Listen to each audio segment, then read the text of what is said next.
Welcome to the Journey Mindfulness Podcast. I am very privileged to welcome Georgia Jean to our show. Hi, Georgia. Hi, how's it going? Thank you very much for having me on. Yeah, thank you for being here on the other side, coming from the other side of the world. Yep, right now. And a few other dimensions as well, I guess. Yeah. So we were just learning about some mutual connections we have and some interesting stories that you had with your own, is it spiritual awakening or what would you call it? Well, so I guess just to introduce myself, I am a channel, and I call myself a broad spectrum energist, meaning that I can pick up and receive energy from lots of different levels of consciousness. Um, but my main speciality is channeling this consciousness, the circle of light, which I basically kind Mm, of go trance, and this energy comes through, and I'm able to verbally channel, and I have like thousands of hours of recordings, and it's all about how reality is generated and how it's created and how we can kind of learn to master the matrix or bend the matrix, as we call it. Um, and I had a specific event a bit over 20 years ago. I think in terms of my journey of spiritually evolving, that happened almost, like from 12 or something. I mean, I had invisible friends. I yeah. was curious about consciousness. I started reading palms when I was 15. I just wanted to know, like, why people are the way they are. And so it was Mhm. always that journey. Um, and then when I was living in LA, I was also a stand-up comedian for a while, I and know, I it's hard to introduce you. You yeah, have so many you've worn so many that's hats. okay. Sorry, I'm just like, you know funneling it all in here really fast, but that world was so challenging. This was like the early 2000s. That's when I was really doing a ton of work on myself to be able to deal with the challenges of what I was kind of going through in that stand-up world at that period of time. Yeah. And Um, and it and I also was introduced to Abraham Hicks through this friend of mine, Lisa, Okay. uh, a friend of hers. We started listening to a lot of that, and then she and I had shared this event, this kind of a major event, when the consciousness of the beings, the energy that I channel kind of blasted in. And um yeah, so that it was an event. It was literally like a knock you to the floor event. I mean, it sounds totally crazy and nutty and stuff, and I get it that this doesn't sound normal. So it wasn't. I was just like, a person without any level of consciousness, and then this kind of wow, like the hand of God hit me, and Yeah, yeah. nutty. But there was a build up. There was a build up, but the actual event itself was very striking, where so much energy flooded in to kind of burst through Mhm. our ego minds, but it had been building up for a while. Wow. Um, Okay. And so so it was shared though, there was other people there that you were with, like a class or yes. So just to why we're bringing this up, it's because we have just learned, James and yeah. I, that Lisa, who I shared that event with, is the wife of Pete Kirchmer. and Peach Kirchner is He's a wonderful mindfulness coach and meditation teacher, out on the West Coast in, I believe he's still in Encinitas. Um, so he yeah, and does a that's lot of work at UCSD at the, Center yeah, for Mindfulness there, and then also I think it's called the Chopra Center, Deepak yeah, Chopra's stuff. yes, yes. So when Lisa and I were this is really funny. So she had this ability to kind of communicate, and I don't want to out her too much, but I share the story in my podcast, Coming Out of the Cosmic Closet, how we shared this event and how we learned to trust that this energy coming through was actually this kind of form of channeling, and we weren't just kind of making stuff up because we were like bored and lonely or Yeah, something like, yeah. you know. And so we were, she and I were always full of, before we had these events, like, what is, out there? What is consciousness? We were full of all these questions.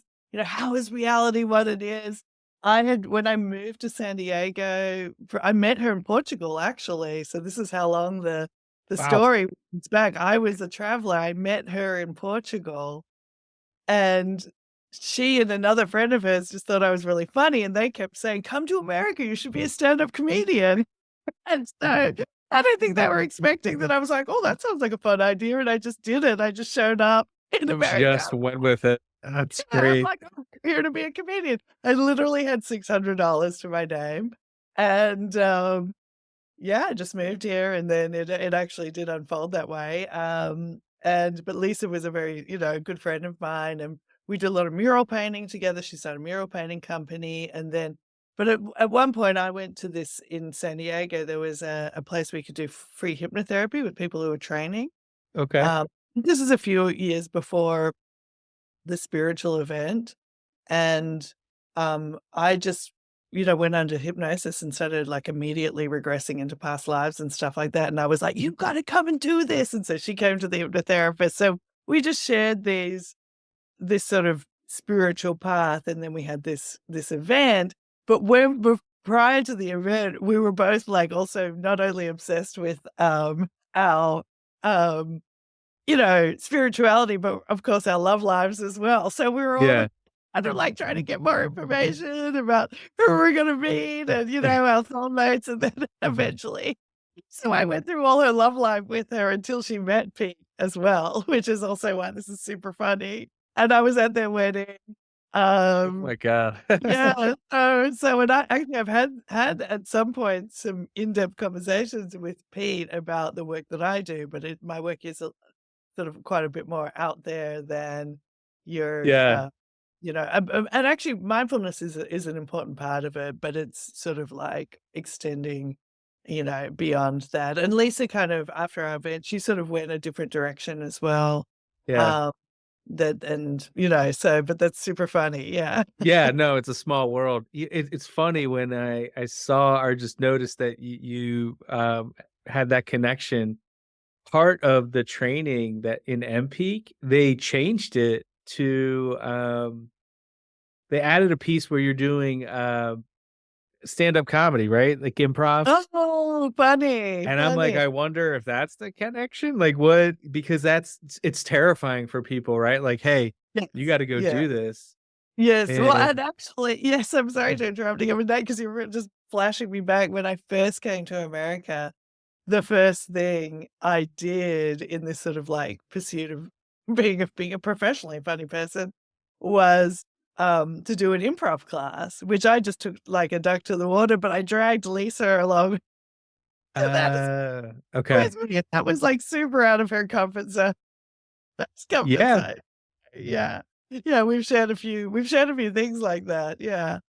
that is too funny. And so you're no stranger to doing uncomfortable things. I mean, Yes. professionally doing stand-up comedy and then for a good while too, over a decade, and then Yeah.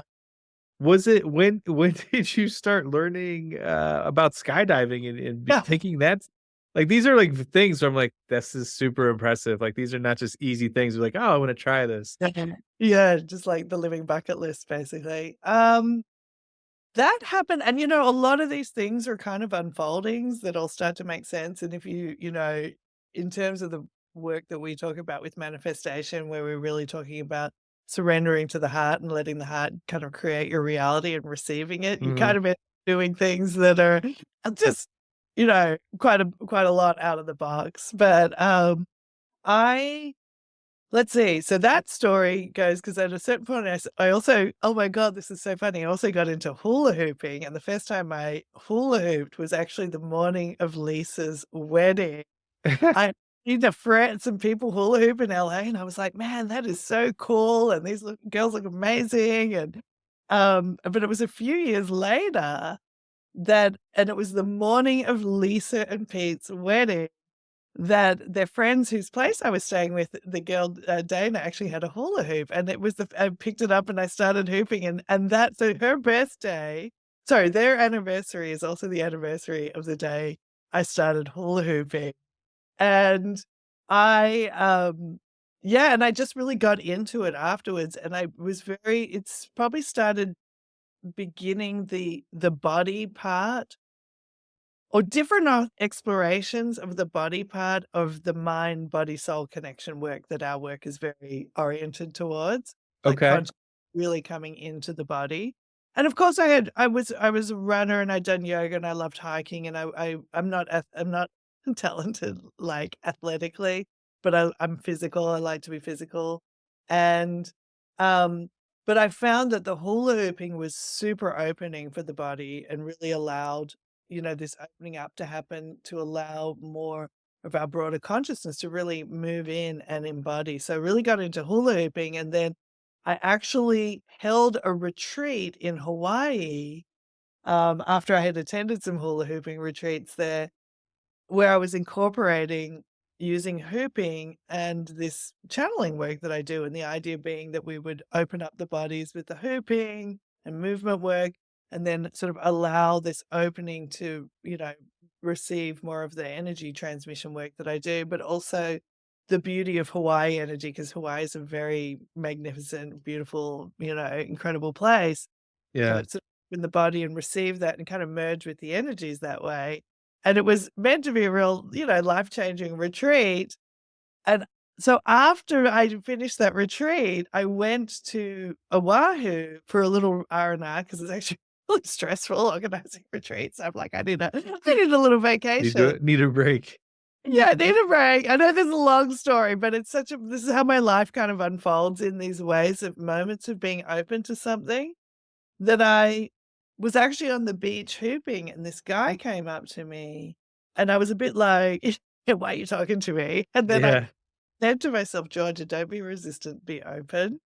And I made friends with this guy, and he invited me to the acro yoga jam which I ended up going to, and there was a bunch of people from the skydiving center at this acro yoga jam. And I was Mm. like, "Oh, wow, that's cool. Like, I've kind of always wanted to skydive, and Hawaii's beautiful. I feel such a connection here. So I think I'm going to do it." And I just went like the next day and did my first tandem. And I was just so kind of fascinated with the experience that I went and did like 3 more, and people were like, "Why don't you just get your license?" And I'm like, What is this? Like, what is this world?" As soon as I landed on the drop zone, it's really interesting because of all the worlds that I'm even sharing that I had been in, like Uh-huh. comedy, acting, hula hooping, spirituality, art, I was an artist. When I got to the drop zone, I felt this sense of and I'm getting my truth pimples now. I Okay. felt I can't fake those goose pimples. I felt this sense of connection and belonging, like I had found my tribe, and honestly, my training was really difficult, but that feeling of the tribe, and kinda coming home to something was what got me through a lot of the super challenging aspects of skydiving, and then skydiving itself became kind of like my martial arts in a way, like continuing to find where I had resistance in myself, facing fear, transcending the nervous system. And of course, I would have like a challenging training because that's my job is helping other people get through challenging times. So Yeah. that's kind of how it unfolded. And I guess I'm sharing that because it was like the openness to, and sometimes I'm resistant and sometimes I'm open, but that it was having those moments of being with myself and being like, open up, that made this unfolding happen, and I would never have guessed that any of my life would have unfolded in this way, and now I, like, live on the drop zone, I train with the tunnel, and it is very much part of the body of my life, if that makes sense. The actual I think it's the life I'm living now is the material manifestation of all the spiritual and mental and emotional work that I've done over the years to really live in a life that's unusual, but that I just love so much and brings me so much joy. So, yeah. Yeah. I mean, it's something like that. You talked about overcoming resistance, but when you jump out of an airplane, like anything that you are holding resistance to, it seems like it's gonna jump out at Oh, wow. you, like, like A right away. 100%. You know, I and that's so what happened with my training, like, because 'cause I'm not, like, not a naturally athletic person. I'm probably a little bit nervous or whatever, but I just got paired. Let's just for the, sake of the story, I just got paired up with the wrong instructor. And by the third job, he was telling me I was probably one of the people he told me I was probably one of the people in the world who couldn't do it. My brain couldn't do it. And like really, he gave me every manifestation of resistance you could probably get. Not just the fear of the getting over the nerves of actually doing it, but actually being told by an instructor, you biologically probably can't do this. Oh, yeah. I was implanted from the beginning with such fear, um, and it went in so deeply because, when you have an instructor, they're like your God at that moment. You're open up and you're really receiving what they're saying on a very deep level. And, and he also was like, he said, if you don't pass the next level, there isn't an instructor here or anywhere else on the planet who'll take you on as a student. I promise you, I wasn't even doing anything that bad, but I really manifested this like, here's the worst, you're the worst. Here's the worst possibilities. And so, and look, I wasn't great, but I wasn't that bad. But what happened then was like it's really the ride to altitude was just fraught for me for a long Mhm. time. But I knew from everything that I had been learning from the consciousness that I learned is that nothing is set in stone, everything is mutable, and that, you know, I just had to keep walking to the door and jumping out, and I would rewire my brain to accept the circumstances, even if it wasn't accepting it, even if I wasn't biologically accepting it. I just by walking to the door, keep jumping out that I am the master of this machine ultimately, and I'm going to retrain it to accept the experience. And then it slowly became easier, but it hasn't been easy. I can say, I've been doing it now for this year or last year was my 10th. This year I think is my 10th anniversary. It's coming up. Oh, Was that wow. first and I have over 1,500 jumps. Well, that's I incredibly impressive that you internally kept with it despite Yeah, the lack yeah, of encouragement and belief in you. and me, it was so deep, I was just fine the resistance was so in my body, I really had to go into my body and find out what was creating the resistance that was creating the discomfort that was making it so hard, and I had to heal trauma from my comedy years. There was so much to unpack to keep going on the path. But that's why I say it is my karate of my mind, body, soul journey because it has in order to embody really what I receive energetically and what we teach as concepts, you have to kind of really become it. And that is to go into yourself and find everything that's in resistance. And skydiving is just a great way to quickly find that resistance. I know. I'm just like, what are people going to listen to this and like, okay, so how did I work on my trauma? I started to skydive. Actually, you know what is amazing about skydiving? Because also whenever I get into a sport, or something like hooping, and I see that it is also tremendously and hugely beneficial for people. I wanna understand why. And with hooping, what I discovered was that I'm not sure if you're familiar with EFT tapping. Are you familiar with that at all Yeah, yeah, I am. Yeah. when you're hooping, the body is tapping the hoop is tapping It's you a all the time. rhythm. Yeah. Yeah, it's the rhythm, and I think it's really this sort of tapping motion on the body, and if you're with a friend, we would call it, "Let's go hoop it out." If you're with a friend and you go in, some boy trouble or whatever, you get the Yeah. hoop. Then you're hooping and you're talking, it kinda tapped out of the body. We would always feel better, and when I learned EFT, that's when I was able to put those 2 things together, Mm, and why hooping is so healing and powerful and life transforming for people. And then with skydiving, once I started learning a little bit more specifically about the vagus nerve and resetting from, are you familiar with going from um, the dorsal vagal state to the ventral vagal state, yeah. which is, yeah, so basically the dorsal vagal is our most collapsed, depressed. In fight or flight, it's freeze, where you just collapse and you think you're gonna die if you move. Back to the ventral vagal state, which is connection and interconnectivity with life and everything. Um, you have to go through the sympathetic nervous system, and the Mhm. act of skydive in a controlled way, in a safe if you have a safe way of being taken through the fight or flight stage, you can get back into the ventral vagal state.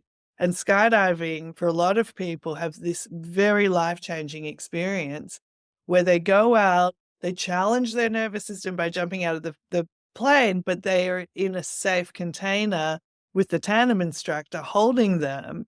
And it's helped a lot of people get out of depression because it just switches their nervous system from being in that collapsed, depressed state through that controlled fight or flight state back into the ventral vagal state, and people start experiencing happiness that a lot of therapies just couldn't get to them. So I think it's, every tandem instructor is an accidental healer. Well, it's really interesting to hear you relate these different sort of modalities to different healing, you know, modalities or traumas or Yeah. these things that actually worked, that Yeah. shock your system and reset it and get Yes, you out of that's right. depression. Yeah, that's right. And then in understanding that, it just helps people understand their experience. And I really, in our work that we do, it's spiritual work, but it's really about consciousness. It's not like just like soulmates and even though we love all that, that's like the frilly stuff on top, but it's really about consciousness, and at its most deepest profound level, it is the consciousness of the body and how to shift the consciousness of the body, how to open it up so it can be changed, and it can be rewritten on some fundamental level that actually then also helps our mental and emotional consciousness transcend its limitations. So I might not be the greatest skydiver, but I know that skydiving has made me function much better in a lot of other ways because I can handle, a lot more, um, because after you kind of skydive, it's like, that's my growth point. I still struggle a lot there, so I can Yeah. handle stuff a lot better. Yeah. Yeah, but there's a willingness to face well, fear among it's one thing, but I've heard you talk about, with other things that pop up as you face fear, maybe such things like shame that you might not Oh, 100%. think of, being an Yeah, issue that prevent you from even trying skydiving or keep you from totally. moving Or forward. stand up or something. Yeah, 100% because the big part of the work that I started to receive in the channeling, it started to talk the consciousness was sharing very much about the primitive mind, survival mind, how it is the most contracted aspect of our consciousness, because when we're in survival, we tend to really alter like, when I first skydived, I couldn't actually process that much information. I couldn't see the instructor clearly because when you're in, fight or flight or collapse, what your brain is processing is like this, and then as you train yourself to have more comfort, regulate your nervous system, now you're processing I can see people jumping out of the plane in the group after us because my awareness has expanded because my brain has Yeah. been to process that information. So, as a metaphor for life, when our survival system is controlling us,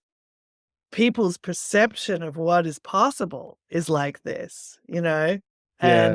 And so mastering the nervous system is an opening up that circle of awareness of possibility. That's what allows new intelligence to come in, new innovation, new ways of thinking, things that challenge that safe known zone, like this is reality as I see it. Yeah.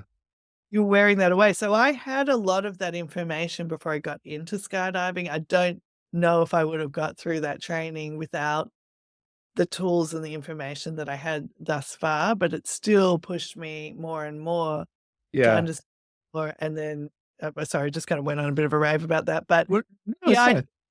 being that, you know, I really believe that mastery over our material life is mastery over comes through mastery over our nervous systems and how much it controls us. And that as a collective for humanity, because so much of humanity is still running unconsciously on the nervous system, that our real opportunities to transcend the suffering that we create through the survival consciousness, which is things like war and separation, the polarity that we see right now is all being driven by the nervous system's need to polarize things in into good or bad.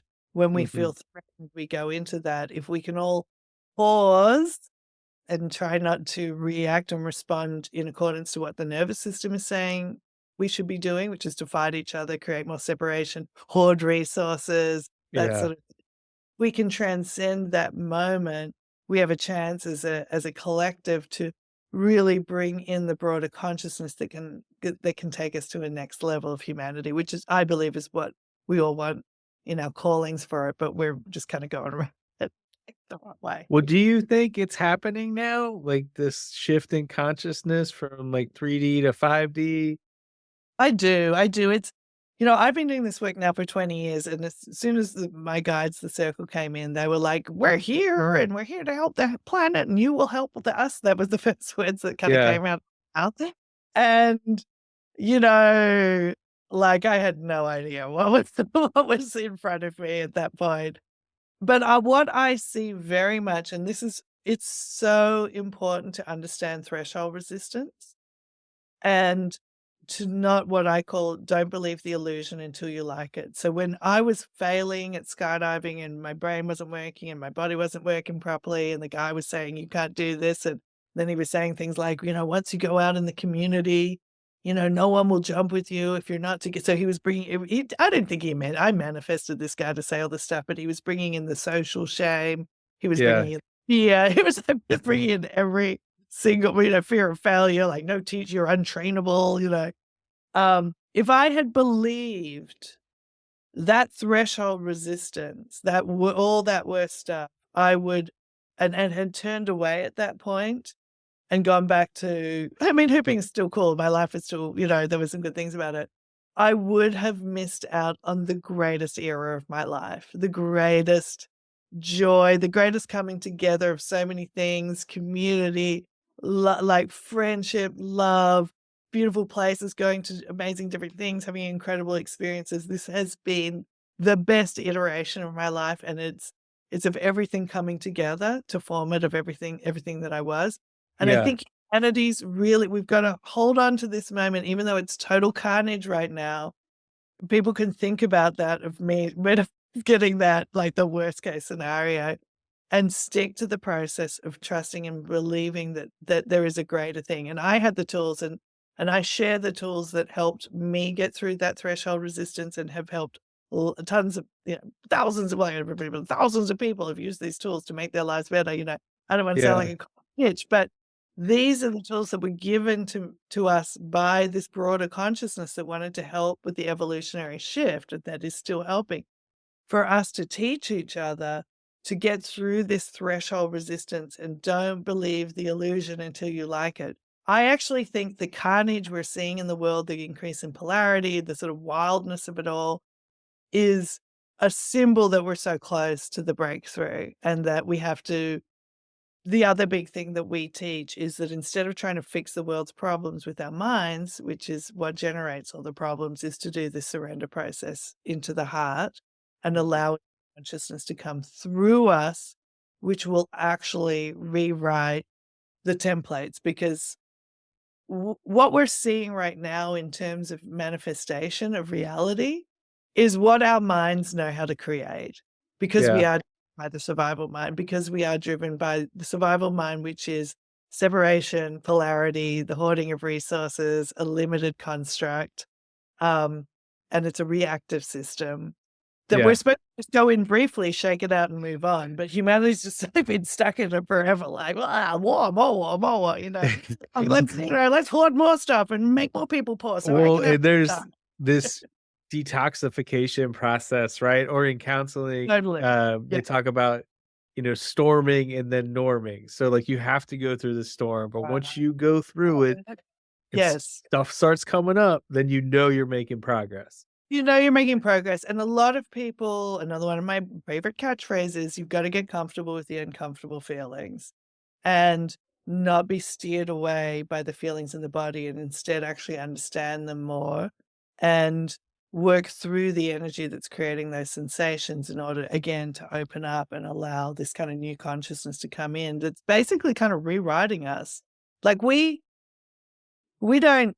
in our minds, as they currently are, we don't, because what we're experiencing is what we know how to create from our conscious, unconscious, and our primitive mind programming, and also what we call the biological belief structure, which is the belief structure that lies within the biology. Like, one of our biological belief structures is the imprint of decay and entropy of the body. Like we are wired to decay in order to die.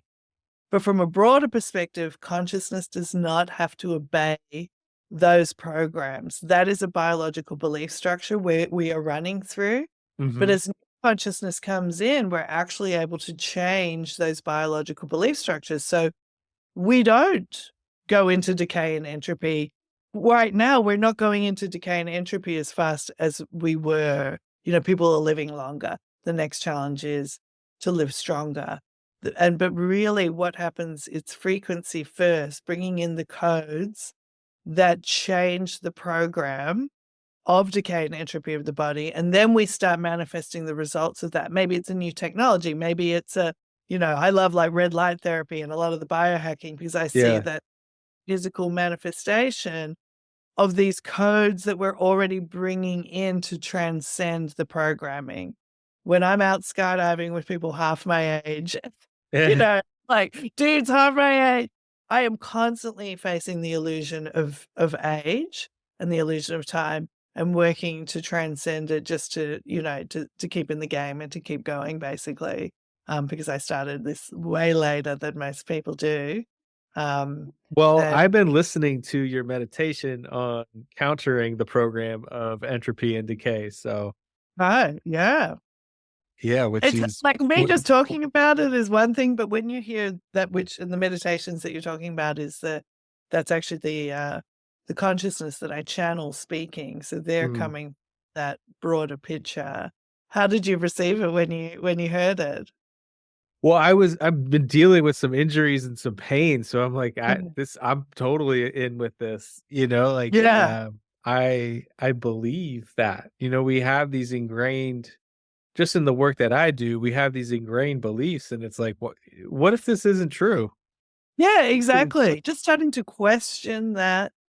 And it's not denying the reality. Like I think people can struggle with merging getting this really high frequency energy information, like, you don't have to age and and die, in the way that we have, Yeah. and then living the reality of it, where, like, I am, 54, like, I do have some wear and tear in my body, but the 54 I am now is not my grandmother's 54, it's not like, whatever. So I'm just saying because 'cause I've been processing this information, but it's being able to sit at that edge. So when my body is saying I started flying in the tunnel, indoor skydiving, which is incredibly physically demanding, more physically demanding than skydiving.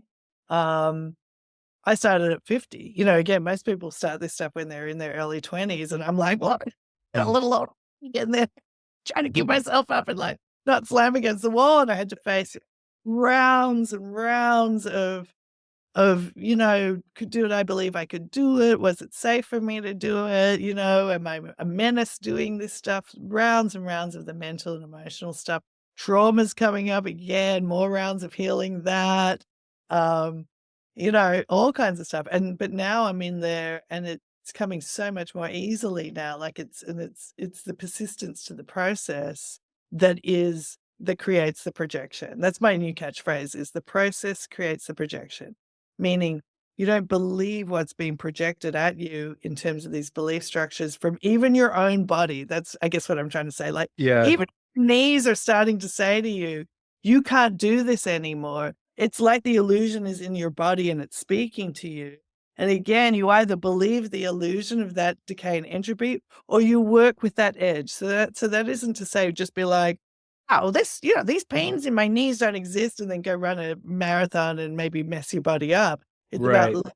listening, going in, finding that place where the resistance is actually coming from. Maybe it is just a mental thing. Maybe it is some unhealed trauma. I know when I was going in the tunnel, we have to do like a lot of stuff with our neck. And I had so much stuff stored in there that this pressure on my head and my neck was just bringing up so much stuff like really quickly to go out, like tap and process it and stuff like that.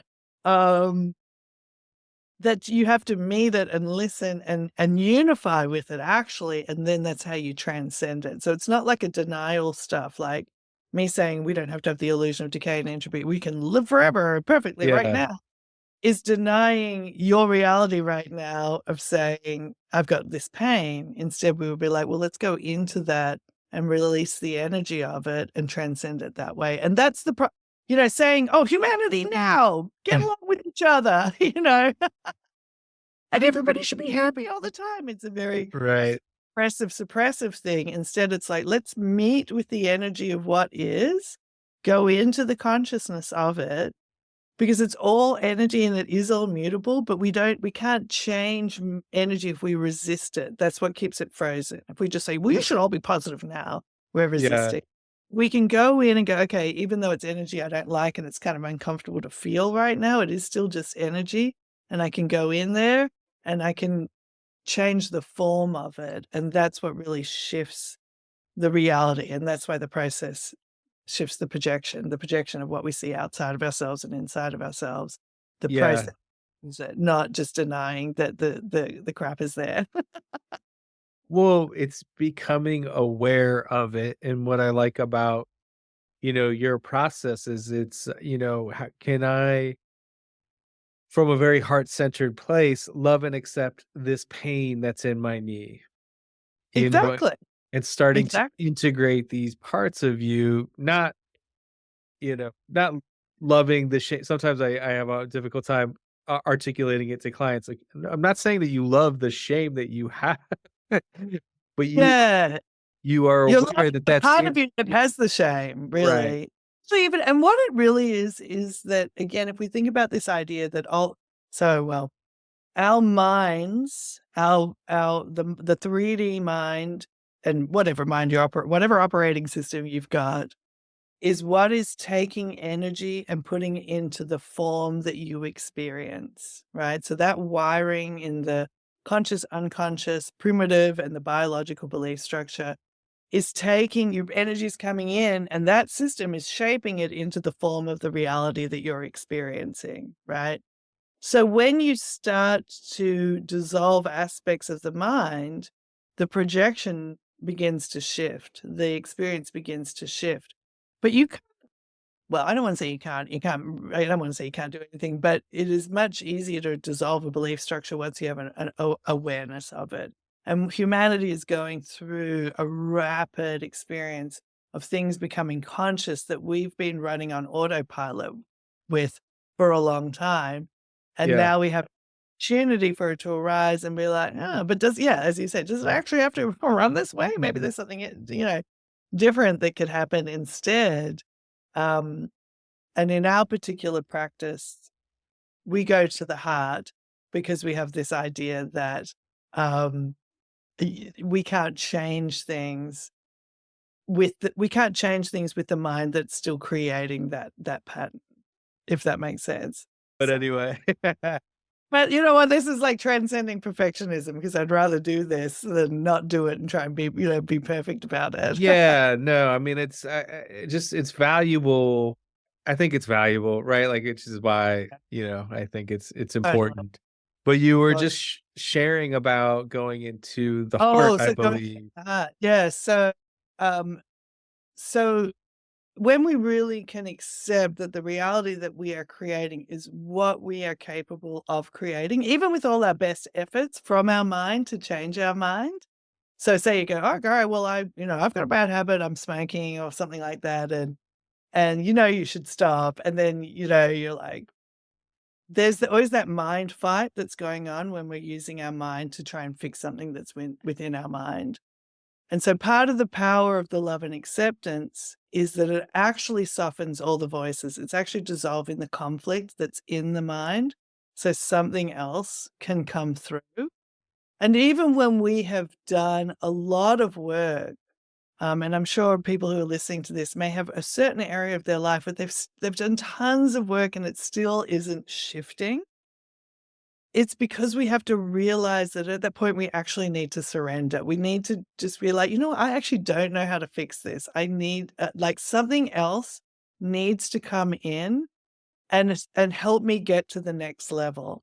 And I use this even in the idea of, like, every time you go to a coach, like, I go to a skydiving coach because I don't know how to do the next level of skydiving. So at that moment when we hire a coach, or we go to a lawyer, or we go to an accountant, or we go to someone who knows more than we do, we're actually having a moment of surrender. And, for some people, it's really hard to admit that they can't fix it themselves. Yeah. Mhm. And so when we have that moment of surrender, we're allowing new consciousness to come in. And the purpose of the heart centering is to get out of the mind that is creating all of this. Like, as I sit back, and I don't mean this in like, I sit back and watch humanity just messing themselves up, because I'll get caught up in stories as well. But I can also, with the wisdom that I've received from the circle, step back and look at this moment of humanity really actually trying to fix up. If you really listen to like everybody's perspective, for the most part, people are really trying to fix what they see as being the problem, whatever that is. If it's this or that, the part of their mind has identified that that's the problem. They're trying to fix it this way. But the problem is we all have different perspectives and it's all conflict. So what we're looking at right now is humanity's best efforts at fixing itself through the thing that actually creates the problems, which is the mind. So this is why it is very important. And when we talk about heart centering, it can sound so like woo, woo, woo, but it is so important and powerful. I cannot emphasize this enough, that when we reach these points of like it's unfixable, it's unsolvable, it's unresolvable, we must surrender. We go into the heart and surrender, because when we're focused in the heart, we're actually bypassing the 3D operating system of the mind that's generating all these problems. And we're going to a place that actually creates everything. Through the heart, we access the kind of infinite intelligence. And you can see that. I understand it more when you think of like images of even like the saints and, Mother Mary and a lot of our spiritual leaders. There's always this image of this enlarged heart, the sacred heart. Mhm. What I understand that to now be is that beings, who are able to create miracles, who are able to like transcend something, had trained to bypass their mind and go into the heart and radiate energy through the heart center. And that is bringing in the consciousness that is, now my mom's coming home. That is bringing in the consciousness from that broader space that already has the solutions to the problems that we're solving, because the problems are only created here. It's bringing in that consciousness that can change the projection in front of us. So again, that's why we say, the process Yeah. projection. When you go into your heart, you're shifting the movie projector from the mind that creates all the problems and the war and the polarity and the separation, the hoarding of resources and all the disaster stuff, to the heart, which creates from an infinite potential place, infinite love, infinite connection, infinite abundance, and infinite balance. It knows how to balance the consciousness of everything, because the intelligence behind it essentially did create everything. So it's just operating. It's like the most supercomputer, most AI, most beyond Yeah. intelligence. That's what you're plugging into, not like, "What's that? There's pink candy in there." Well, I just want to say one of the reasons I really appreciate you in the way that you describe things, it's you don't get lost in the woo, even though it's all part of it. It's very grounded advice. Like, Yeah. okay, how do you go from 3D consciousness to 5D Yeah, yeah, consciousness? yeah. What does that mean? Okay, well, how do you go into the heart? How Well, do you go? I think a Yeah. lot of times people too with manifestation, they get lost in they think they're in the heart, but they're really not. Like they haven't connected. Totally, and this is and the reason why we're kind of, like, straightforward and matter of fact about it, and kind of like, "This is what it is because even in the world of spirituality, there's plenty of mind. And this is, in a way, it's like the frontier of the work that I do, that people can be spiritual, but be very much still in their minds. And I can honestly say that even though I had my event 20 years ago, it probably wasn't until about 2017 where the emphasis, it's always been there, but the emphasis from my guides about the heart centering and really explaining the fundamental reasons why it's so powerful, that I devoted to heart centering at that point. And so many of the problems that I was still struggling with, even as I was getting all this information from the circle and some of the tools and all that stuff, that was the thing that really shifted it and put my life into a new next level experience of connection and joy and happiness and abundance and all the things.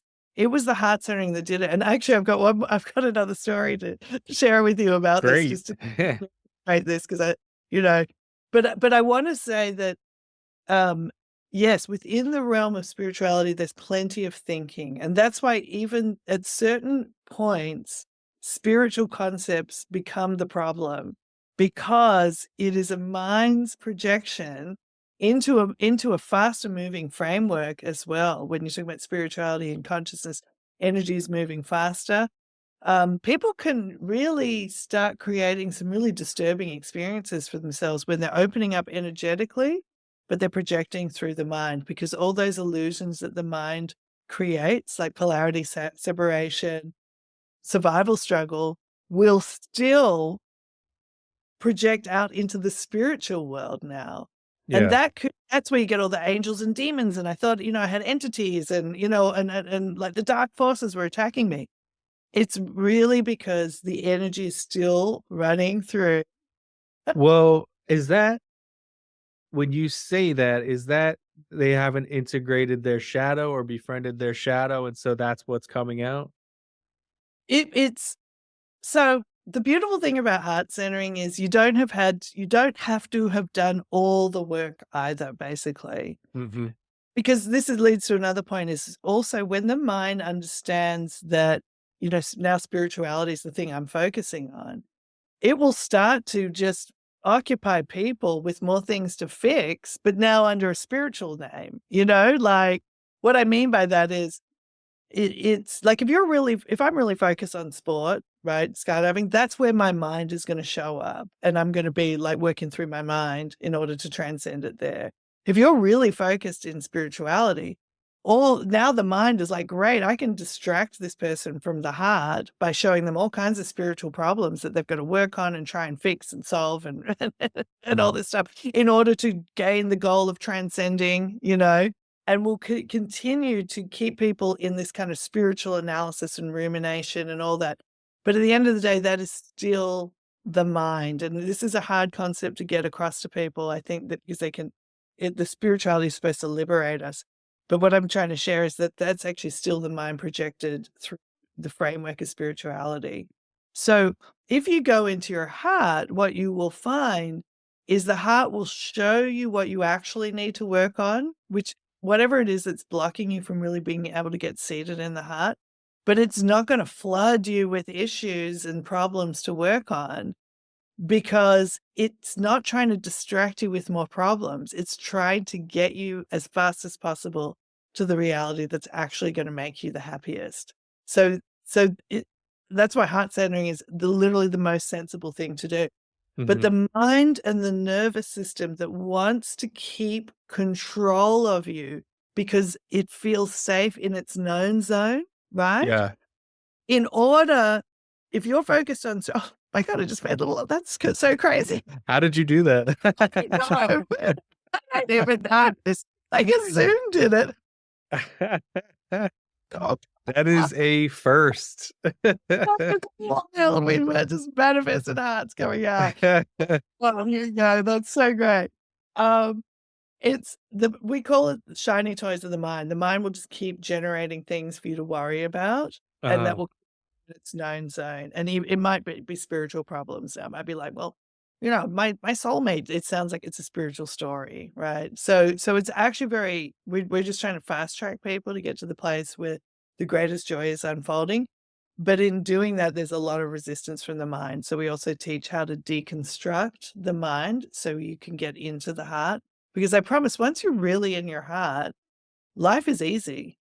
There aren't nearly as many problems because you're generating life from this thing that has already transcended the problems the mind creates. So to come back to your question about doing like shadow work and stuff like that, part of the shadow work is going to be helping to dissolve the mind to Mhm. come to the heart. Because even if you go in your heart and there's a lot of energy still in this kind of shadow consciousness, your mind will show you that and be like, okay, I need to work on my, I need to do some of the love and acceptance work about my, this limiting belief structure or even my fake, sorry, I want to be careful how I say this, even about my false projections into the world of spirituality. It might Yeah. show some stuff about that I need to clear and work with, or it might show it to me in the matrix. Like I might get another teacher who's like, you really suck at skydiving, or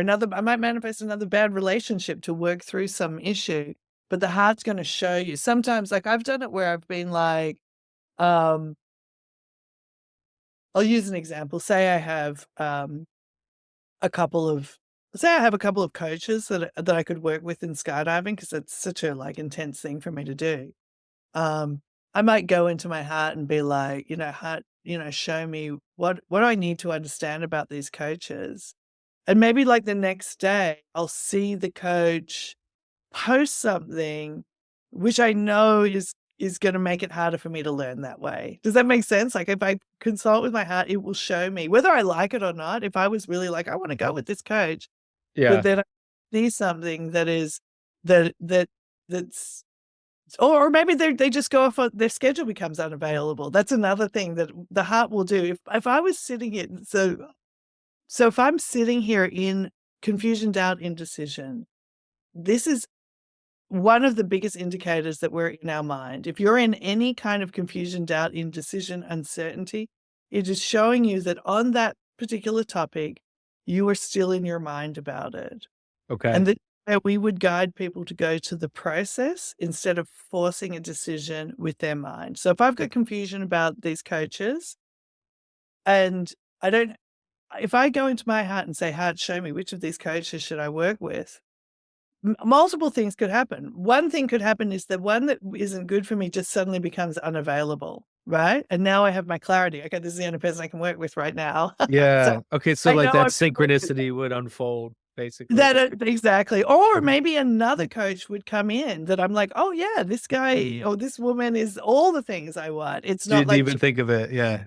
yeah, that something that will come in that I didn't think of it, and that's because I bypassed my mind's need to control that situation, did that moment of surrender and said, "Show me." Or again, I might see something from, that makes me get greater knowingness. We're trying to get to that state of knowingness. Like, okay, I just know now that I'm ready to work with this coach. Because sometimes it isn't that the coach is, um a bad coach. It's literally they might be teaching at a level that's too advanced for me right now, and it would be a Right. mismatch, But right? the So I'm just heart has the intelligence to know that and to guide you no, way. that's right. So rather than putting me out of my current league where it's too far and I start getting down on myself, it's just like, "Why don't you go with this person first?" Yeah. Before you Work get out into that that, stuff before try I get in. this. Yeah, try this. Totally. Oh, there might be a piece you need to learn from this person before you can really operate well with this person. And that's really the heart has this kind of blueprint of unfolding for us all. You know, you can extrapolate that example from, a career path that you're after or a dream that you have, or, that you, in order to get here, you might need a little bit more of this over here first. And the heart's going to go here, here, here, and there you are. Yeah. And gives you more grace in the process. It's not that I don't go through difficulties because that is also accepting part of threshold resistance. But now I understand when the difficulties are showing me, I've got to return to the process and then I'll transcend through the difficulties and have a bigger breakthrough afterwards. I would imagine you have to have a certain level of curiosity too to be like, okay, what is my heart showing me here though? Or is that getting Yeah. back into the mind? Well, it just like I said, you have to be willing to receive its answers. Yeah. And I've done this, like, say there's a guy that I've had a crush on or something, and I'm like, I don't really know. I'll just be like, "Heart, show me, what do I need to be aware about this person?" And the next day, I'll see them with somebody else and be like, "Okay, they're not available." Like, it answered that question for me. Or, Mhm. like, and I might be like, "Man, why are they" and they're and, "Wah." But it saved me from going off into, like, a woo-woo, like, but they could be it feels like they're my soulmate and going off into a fantasy about it. It kinda helps cut to the chase because that's one of those examples where the mind can use a spiritual concept and keep us in a state of distraction from Yeah. what is actually available and in front of us. Interesting. Okay. No, I mean, that makes sense. And that technique or is heart show me what I need to Yeah, know, gotcha, and it's really about going in and we I have this thing called the gift bag on which my is website. fantastic, by the way. Yeah, like, and thank you for saying that because I put a lot of this is one of those things where the mind can get in the way, and I really wanna share this because I feel blessed to have received so much of this information, um, and it's also in being the channel for receiving all this information, it's not just for me or for a few people who can afford it. It's for the world, it's for everybody. I've always worked really hard to make sure there's a lot of free content, a lot of that these core tools that are so essential are available to everybody who puts a bit of effort into it, and is Yeah. willing. So I made the gift bag as a way to make sure that everybody would have that opportunity to get the most leading edge tools, and have something that's helping them with what is important in the now moment. And I had do this pay what you can version, you can pay nothing, you can get it. And it is amazing to me how few people take that up, and I really believe that that is because the resistance of the mind is such that it'll be like, "Well, if it's free, it can't be that good."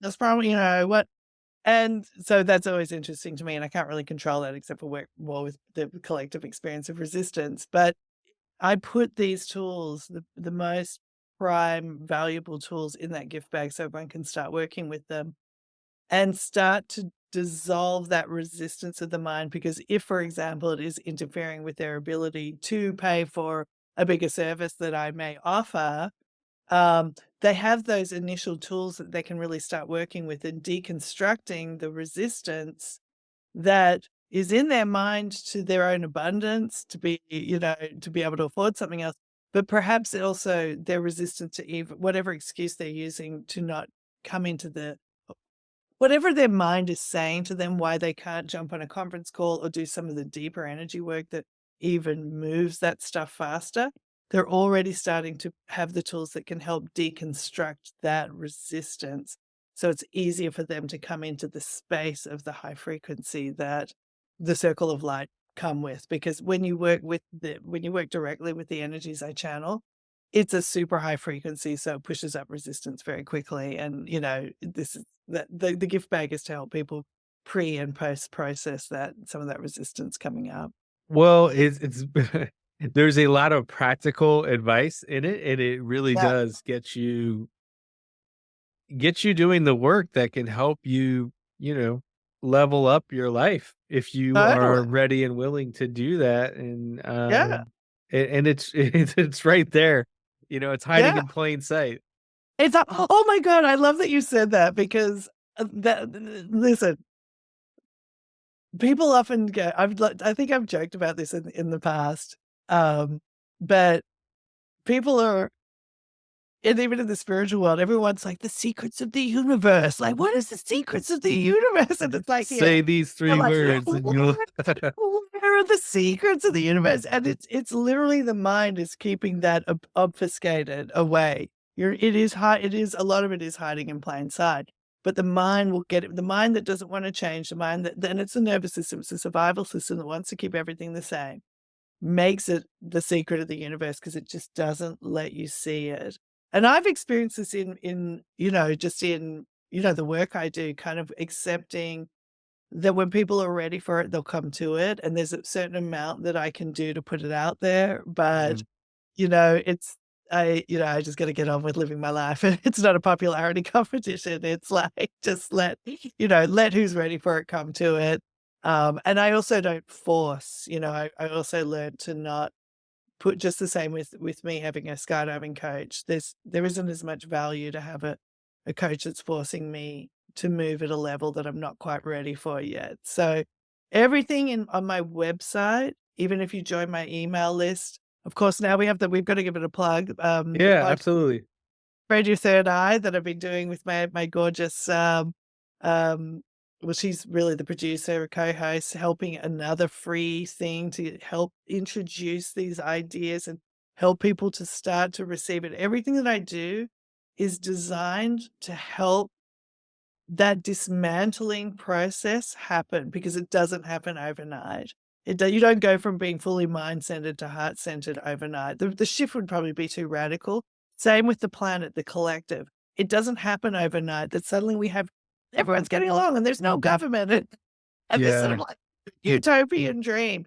The biological shifts don't happen overnight. I don't jump out of the plane and be terrible one jump and amazing the next. It is we are going through a retraining of the system and everything, the way I order everything, the way I present material, the way I share a certain amount, but hold some of it back until you're more in a crucible is because where we can support you through threshold resistance a little bit more is because it's designed to dismantle the egoic framework in a more harmonic way.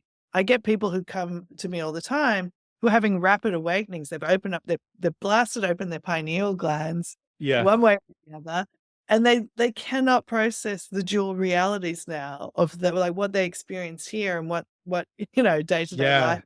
Yeah, It's because funny it's you say that.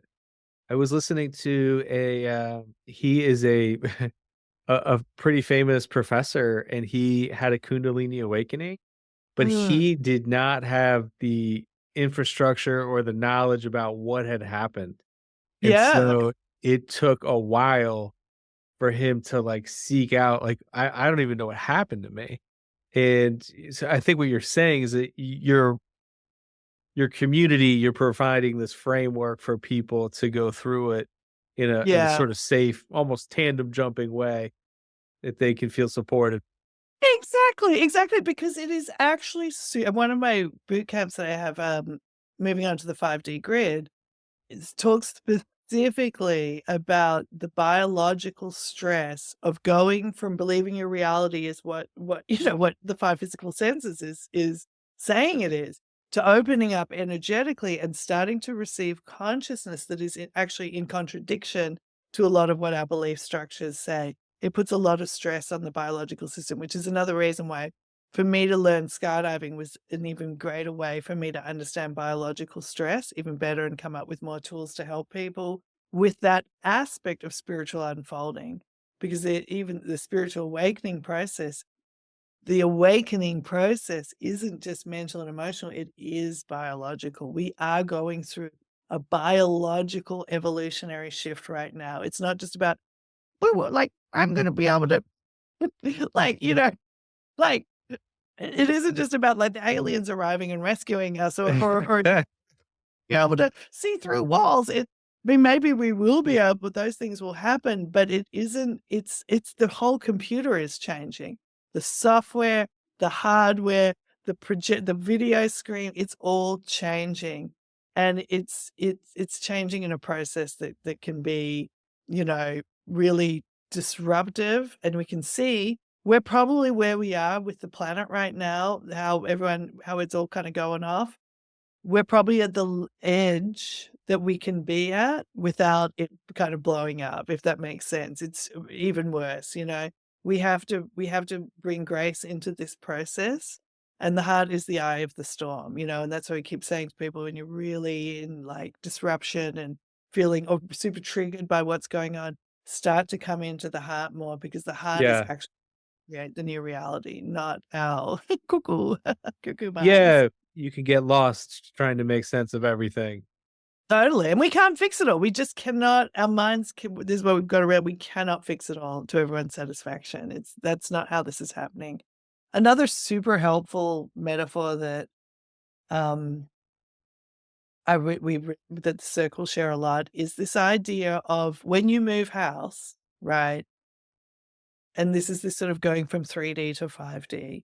When you move house, you usually kind of clean up the old house a little bit. You kind of sort through everything you do want or you don't want. You kind of go through this process of like, like I want to keep my mother's 70s chaise lounge, and I want to get rid of like, this old piece of trash. Like we go through this sorting and we're going through some of that sorting now, consciously and unconsciously. Like, hey, maybe let's get rid of war, Yeah.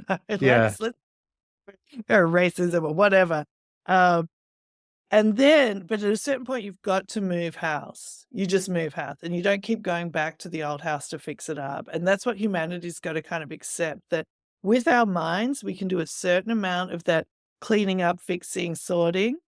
But if we want to get into a new reality, we actually have to move house. And that is the process of going into the heart and letting the heart create the new house and then moving there and receiving that and staying focused on that. So that house becomes stronger while this one just kind of fades out of our perceptual experience. Basically, it's just going to, we are focal point creators. So, I mean, So, I I mean, could go.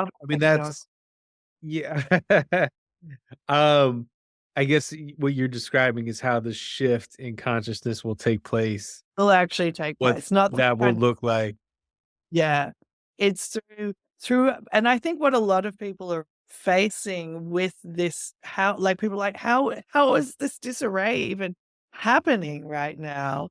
To the extent that it is to, we had the whole, the same thing, the COVID vaccine thing was all, as I observed it, this is just the great illumination of the polarity. We're not supposed to pick a side. We're supposed to realize that picking sides doesn't work and transcend the aspect of us that's saying we're supposed to pick a side.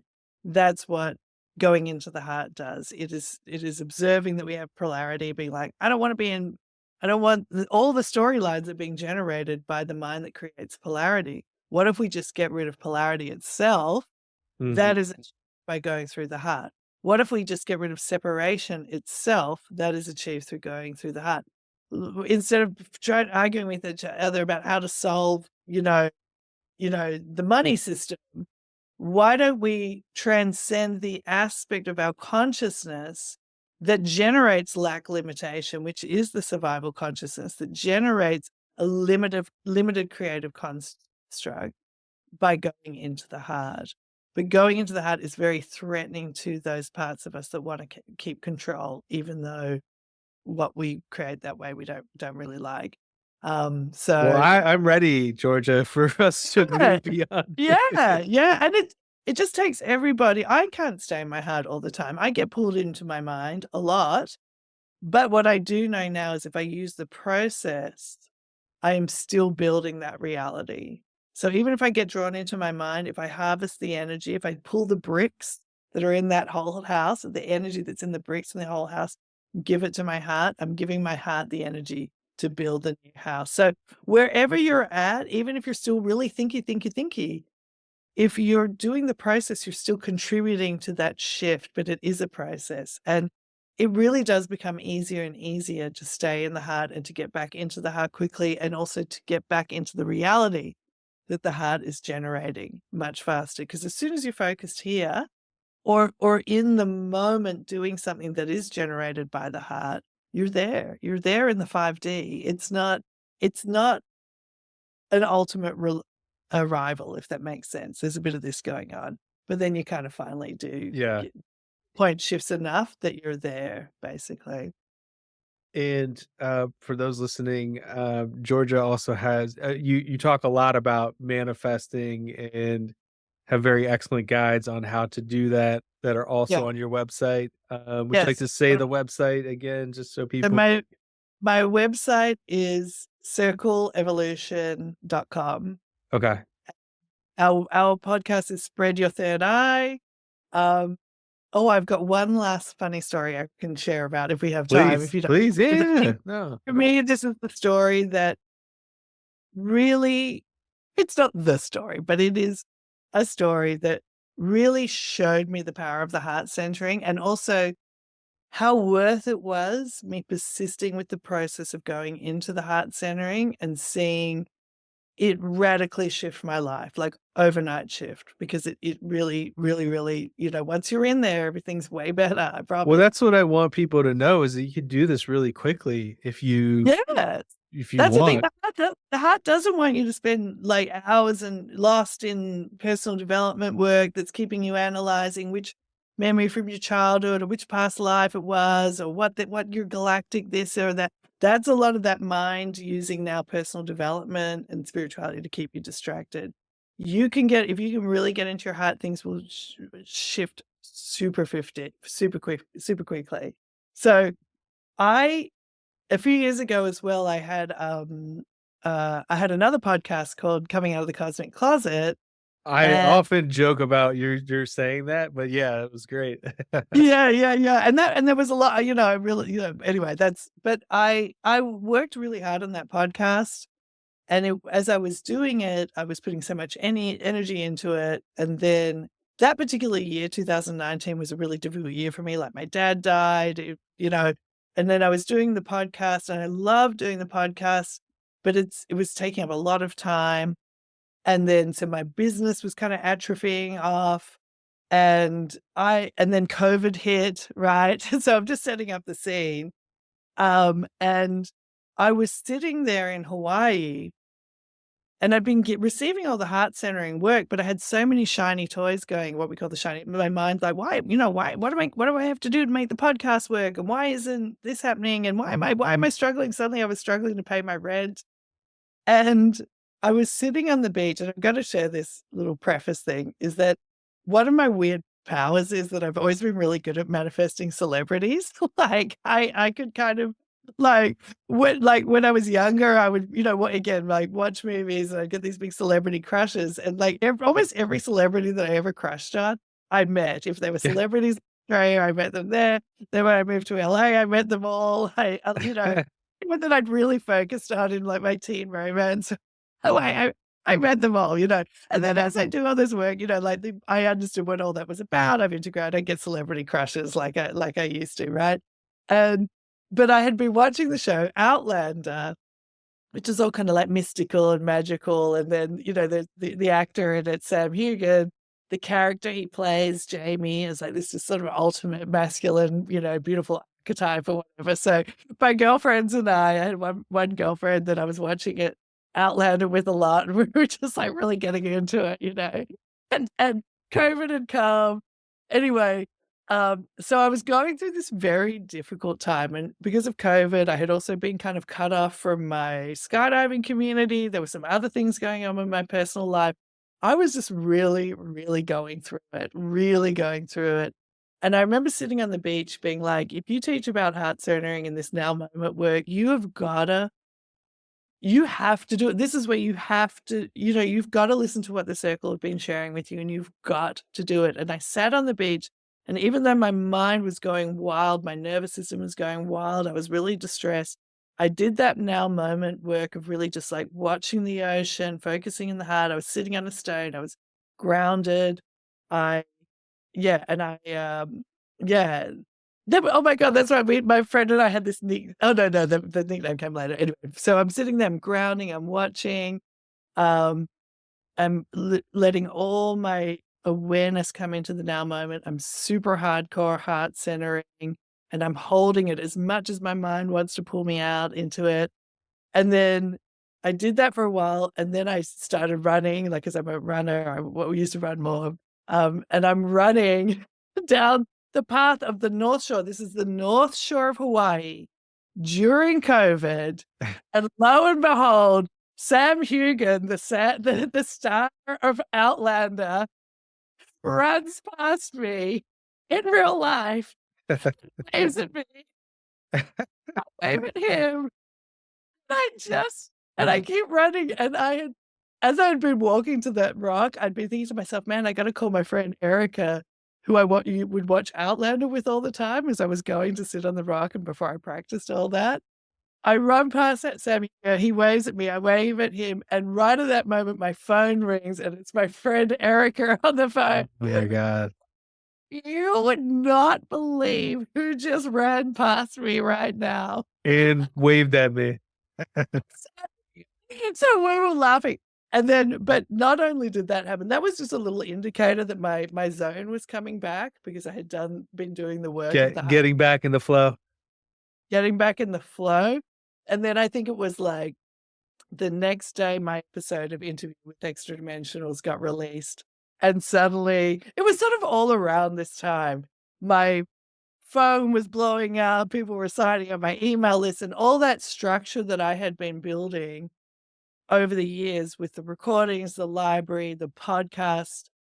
It was like, everyone discovered it. And, obviously all my financial woes went away. Like, Yeah. so many things shifted. But I knew I knew that episode was in the Matrix. I didn't know when it was going to get released. And while I was in my mind and all this struggle, it's like it just didn't pop through. And then when I went into my heart and really practiced that, it's like it dropped through the Matrix and my life literally changed like that again, Interesting. from that. But obviously there were things in place, but when people are trying to manifest something, they put a lot of things in place, but then they're so in their minds analyzing why it hasn't arrived still, that if you just do that heart centering and that surrender and go into the now moment, because everything arrives in the now moment. So all the Mm. things you're thinking of, hoping of, peace of mind, whether it's Sam Hugan running past you, or whether it's peace of mind, or a new job, or something, it's all going to arrive in the now moment. And if it's driven by the heart, it's going to be just a beautiful manifestation, one that just will blow your mind how fun and hilarious it is. This has been really interesting because it's almost like the synchronistic, like, hey, good things are coming, you're Yeah. running, and then you tune into the heart and these things just fall into place. That's Fall really, into place. really poetic. Yeah. It really was. I was like, my zone is back, my manifest power is back. That's all that seeing here was because my mind was like, what if I see him again? It was just more like, I know my power is back online because I'm I, back. and for a lot of people who are trying to create and bring things out and people are like, how do I spread this and that? Or how do I get it out? Like, honestly, the heart is the greatest marketing team you could have. It's the greatest aligner. It's the greatest. I have so many other stories that I could share you with, but that's just like a fun one to share how I've seen the heart just Yeah. give it. Well, it cuts through things at a faster pace, right? And so I'll put links to your website and podcast, Yes. and you also have a book. I have a book. Yeah, there's I have a free ebook, which if you sign up, you get the ebook. And that really gives those basic rundown on how to use the love and acceptance tool and how to start that process of deconstructing the mind so you can let more of this soul consciousness come in and work through you. That's called the Authentic Positivity System. You can get that on my website. There's a boot camp that it also accompanies that. That's a really good starting point. The gift bag, please just go and get it and do yourself a favor and start using the tools. And once you have access to it, I put new stuff in it every single month. That's going Okay. to, you don't have to pay for it again. You don't have to sign up for it again. Once you have access, I keep putting stuff in there. It's like this lifetime membership that is just ongoing because it's so important to me from the mission side that we get the tools out there and we get everybody what they need to start that elevation process. That's the Yeah. best way to provide that service to whoever's ready to step up and my piece for helping, humanity. Uh, Yeah. yeah. You are truly a way shower, that is for sure. Oh, well, I love it. And thank you so much for letting me come in and rave on and for creating a podcast. I know it's a lot of work to put something together and I celebrate anyone who, puts himself out there and starts making something Yeah. happen. Well, Spread this stuff.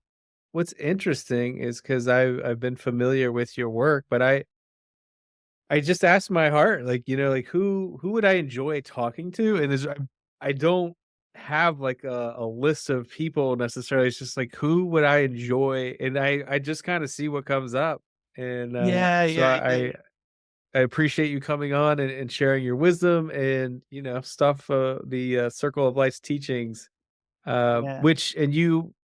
Well, I'll put everything to your website, but you have a lot of content out that's There's free available. recordings if you wanna listen to them. Again, if you sign up for my website, the reason I have people sign up to my email list, again, because it's part of my structure of delivering information and opportunities in a way that will help the mind start working through the resistance to receive more of the teachings and stuff like that. So I have a sort of a sequencing where it's like read the book, start the process, then you can like jump on a conference call, listen to some of the free recordings, start letting the energy in the recordings dissolve some of the resistance in the mind. It's going to make it easier and easier to receive more of the teachings and really get with this whole kind of matrix bending, Yeah. shifting really working with reality as a whole creative construct in front of you. Well, thank you very much for sharing all these things, and yeah, we will be in touch. I would love that, and I am launching my university soon too, which is just a Oh, final little okay. plug, more of a thing again, because I have, like, I think 8 or 9 boot camps now. I'm gonna be launching that very soon as a subscription, which is also gonna include some live teaching groups and these pods where we can really drill down on certain areas, like maybe it'll be all athletes and we'll just work specifically on the illusion of the body. But the university is gonna be launching soon, and then I'll be doing more in-depth teachings with people who wanna come. So, because the process is so important to me. Some of the things we teach, if people don't understand it, they can kinda get misconstrued, like, when we say, "You're a powerful creator," we don't want someone jumping off the roof, being like, "I'm a Yeah, powerful creator, I can jump off the roof." It's about working that process, so to create a crucible where we can really actively help people deeply understand the process, so they really do have power over their projection, in a harmonious way, that's gonna be launching in the next month or 2 as I'm just working through some things, so yeah, I'll be sending out notifications about that. But yeah, thank you very much for having me. And good luck with this great podcast. I had a ball talking to you. You're wonderful. absolutely. And your voice is very needed and grounded in this space. And much success to you. And we'll talk soon. Yeah. And say hi to Pete for me. Will do. You That's funny. you got to tell him. It's hilarious. Thank you. You're welcome. Bye. Thank you so much for tuning in today and being with us. May you find joy, flow, and adventure on your journey. And if you got something from it, please like, share, and subscribe and or comment. It means a lot. Thank you.